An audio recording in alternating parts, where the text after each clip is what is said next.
Imagine this. You've been using Minoxidil every single day for nearly 2 years. At first, the results feel incredible. Your hair looks thicker, your scalp is less visible, and for the first time in a long time, you stop worrying every time you catch your reflection. You even start recommending it to friends because, from your perspective, it's doing exactly what everyone promised. Then one morning something changes. You notice more hairs in the shower. Your hairline doesn't seem as strong as it did a few months ago. The crown looks thinner in bright light, and suddenly a frightening thought crosses your mind. Has Minoxidil stopped working?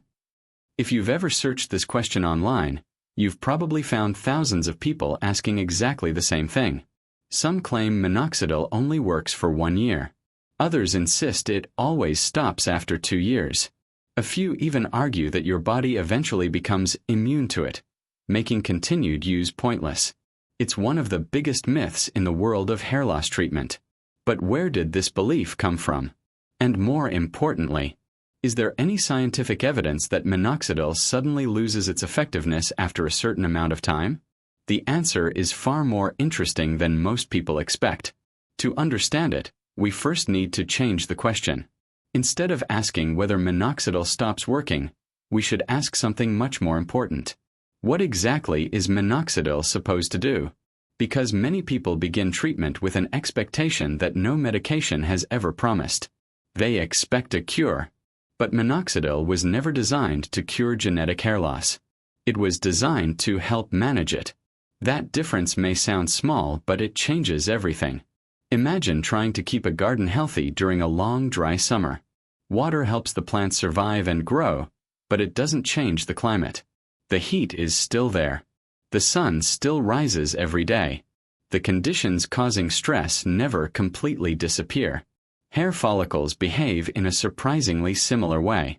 Minoxidil doesn't rewrite your DNA.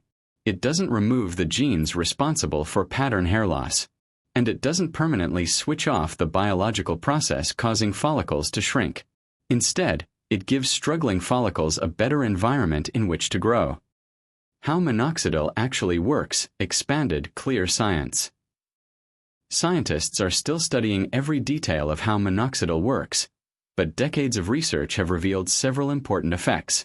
One of the best understood is that it widens tiny blood vessels surrounding the hair follicle.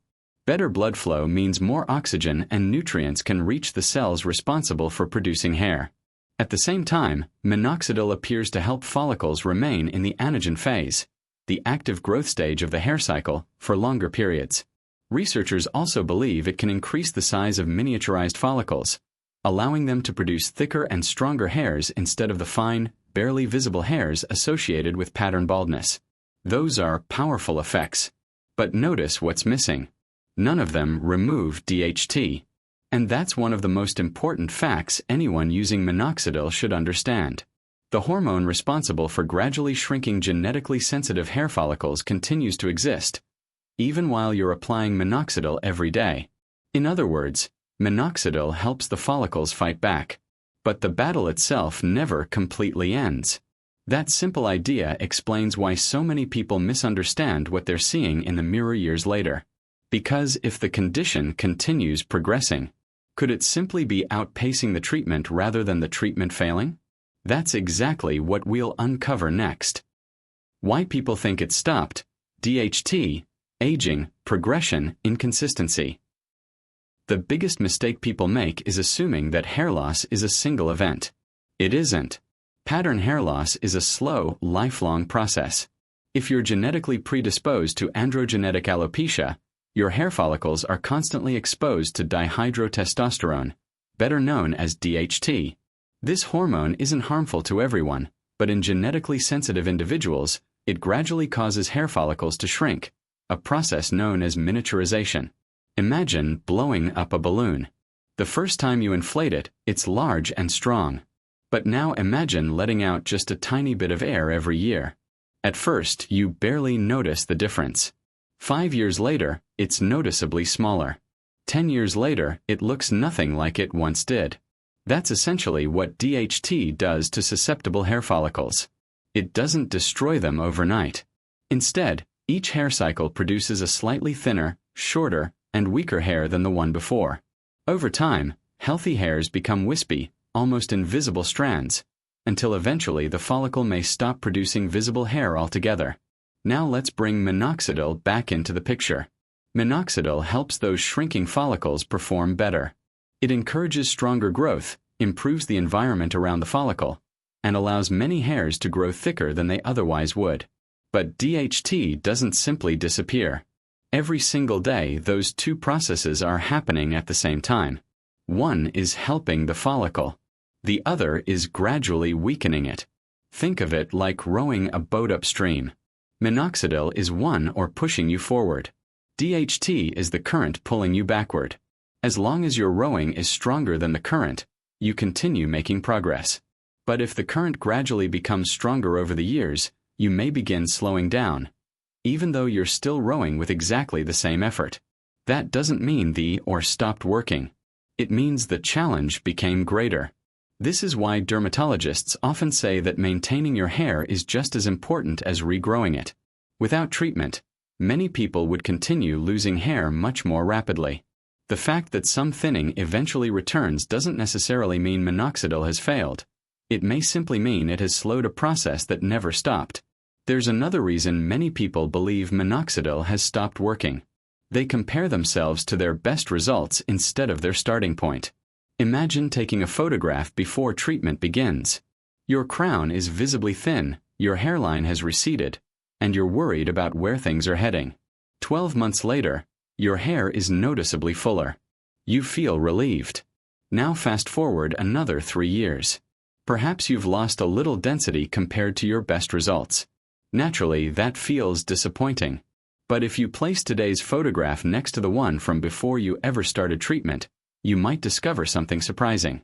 You still have considerably more hair than you likely would have had without minoxidil.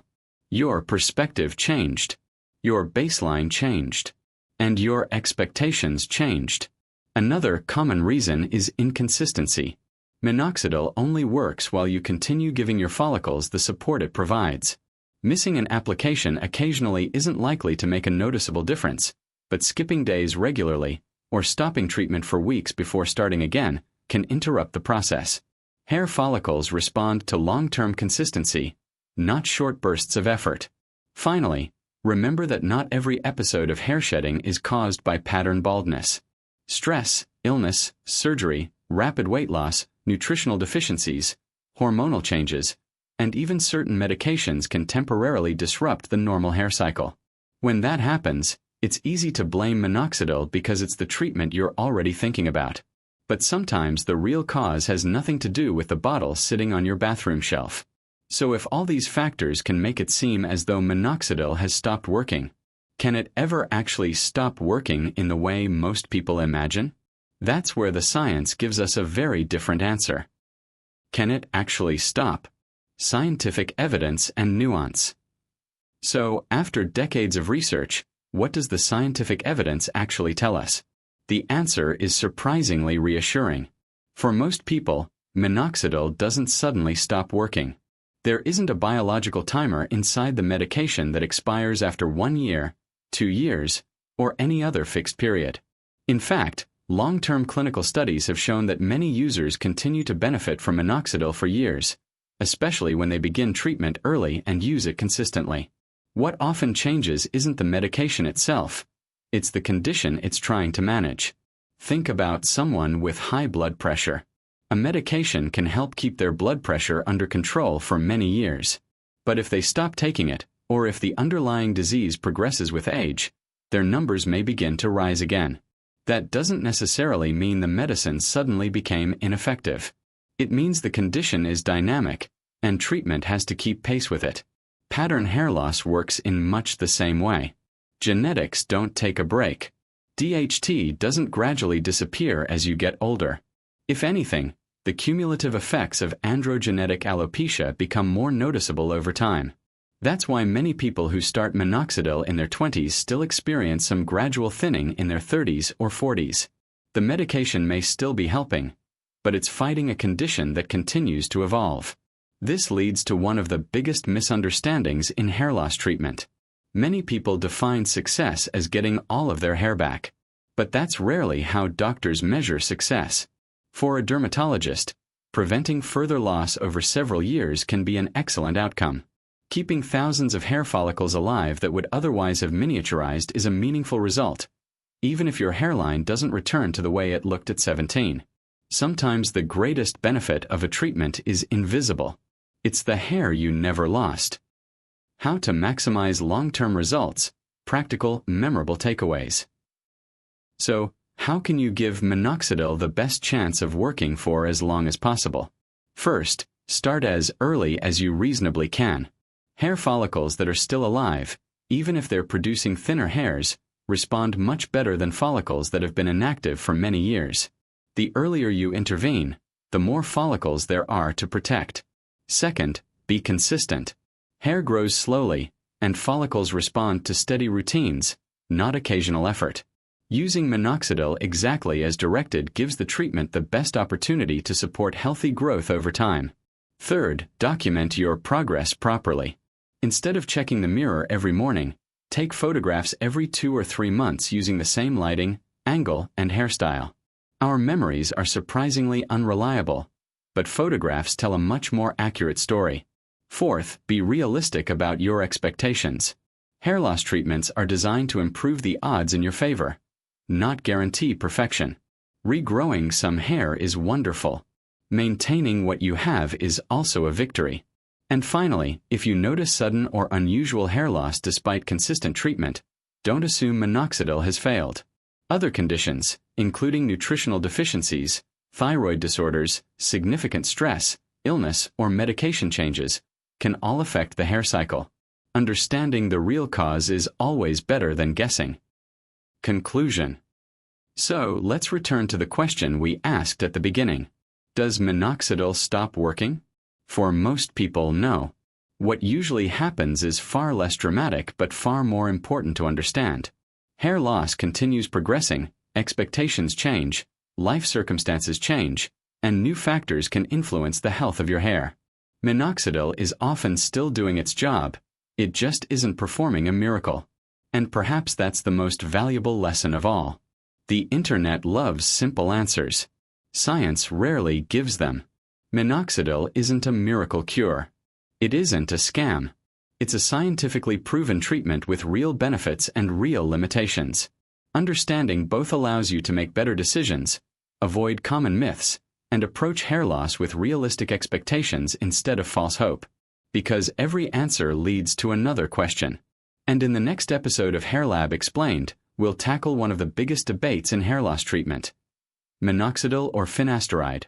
Which one actually works better, and should you choose one, or both? The answer isn't as simple as you think.